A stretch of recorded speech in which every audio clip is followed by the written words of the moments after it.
আসসালামু আলাইকুম রহমতুল্লাহি বারাকাতু।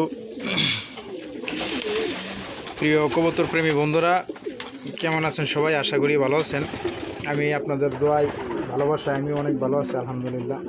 অনেক দিন হয়ে গেছে, অনেক দিন পরে আপনাদের মধ্যে একটা ভিডিও নিয়ে আসার চেষ্টা করলাম।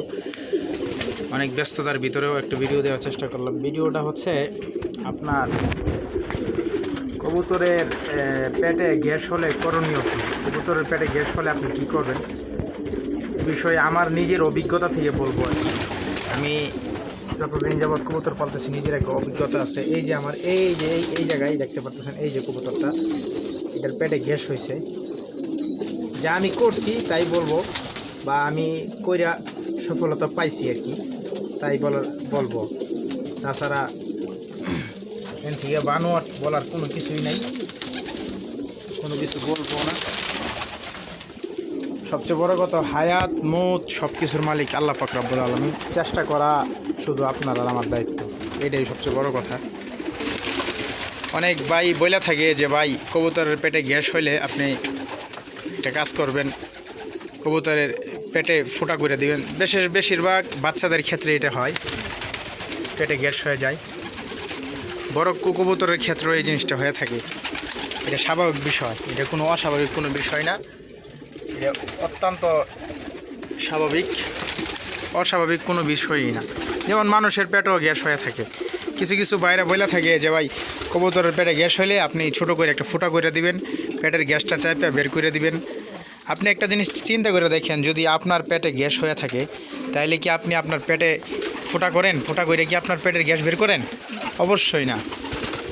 ওইভাবেই যে কোনো প্রাণী, আপনি একটা জিনিস চিন্তা করে দেখেন, যে কোনো প্রাণীরই তার শারীরিকভাবে শরীরে আঘাত করলে, ফোঁটা করলে ওই প্রাণীটা অবশ্যই ব্যথা পায়।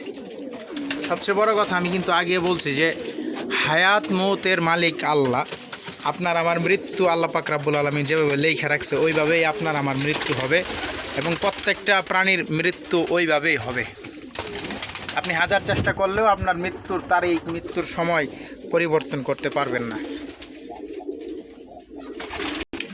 যাই হোক, বেশি কথা বলার দরকার নাই। আমি যে বিষয়ে ভিডিও করার চিন্তা ভাবনা করছি ওই বিষয়টাই বলি।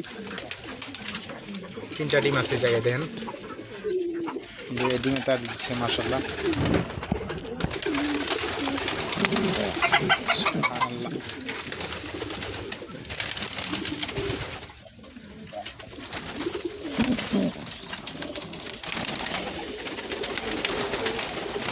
এই যে চলে আসলাম এই কবুতরটার কাছে।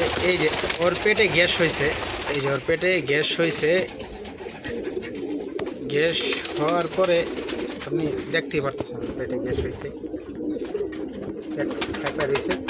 আমি ওষুধ খাওয়ানোর পরে আমি বাংলা যে চেষ্টা করলাম ওই চেষ্টার আর কি। যদি আপনি মানে অসুস্থ গ্যাস পেটে জমা কবুতরকে আপনি একটা কাজ করতে পারেন। রসুন তো চিনেন, যারা রসুন সবাই চিনেন কম বেশি। রসুনের একটা কড়া খাওয়াই দিতে পারেন। তাছাড়া মানে গ্যাসের ওষুধ হইতে পারে, আপনার সেকলো থাকতে পারে, তারপরে অনেক রকমের গ্যাসের ওষুধ হয়। ওই গ্যাসের ওষুধ থেকে আপনি পর্যাপ্ত পরিমাণ ছোটো করে দিনে 2-3 বার খাওয়াবেন, এবং কবুতরটাকে আলাদাভাবে একটু টেক কেয়ার করলে আশা করি ওর গ্যাস কমে যাবে ইনশাল্লাহ। সবচেয়ে বড় কথা, আমি আগেও বলছি এখনও বলতেছি যে হায়াত মৌত সব কিছুর মালিক আল্লাহ পাক রব্বুল আলামিন। আপনি চেষ্টা করলেও কোনো কিছু করতে পারবেন না। হায়াতের মালিক আল্লাহ, মৌতের মালিক আল্লাহ। আমার নিজের অভিজ্ঞতা থেকে আমি বললাম, যদি ভালো লাগে। আমি আসলে প্রমাণ পাইছি, আগেও আমি এরকম করছি, করে আমি সফলতা হয়েছি। কারণ আপনি মানসিকভাবে মানুষও আমি অনেক সময় দেখছি, আমি অনেক সময় খেয়াল করছি, আমি নিজেও প্রমাণ পাইছি যে মানুষের পেটে গ্যাস হইলে, কোনো বিষয়ে অসুস্থ হইলে আপনার মানুষকে রসুন খাইয়ে দিলে রসুনের ফলাফল অতি তাড়াতাড়ি পাওয়া যায়। আশা করি বুঝতে পারছেন।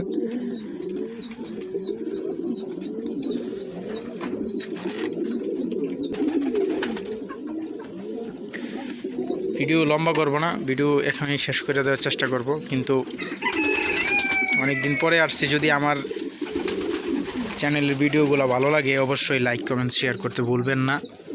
আর যদি আমার কোনো ভুল ত্রুটি হয়ে থাকে অবশ্যই আমাকে ধরাই দিবেন, কারণ আমি বেশি বড় না, কবুতর সম্বন্ধে এত আইডিয়া আমার নাই, তারপরে আমি যতটুকু মনে করেন আইডিয়া আছে ততটুকু দেওয়ার চেষ্টা করি। জাস্ট ভুল তো মানুষেরই হয়।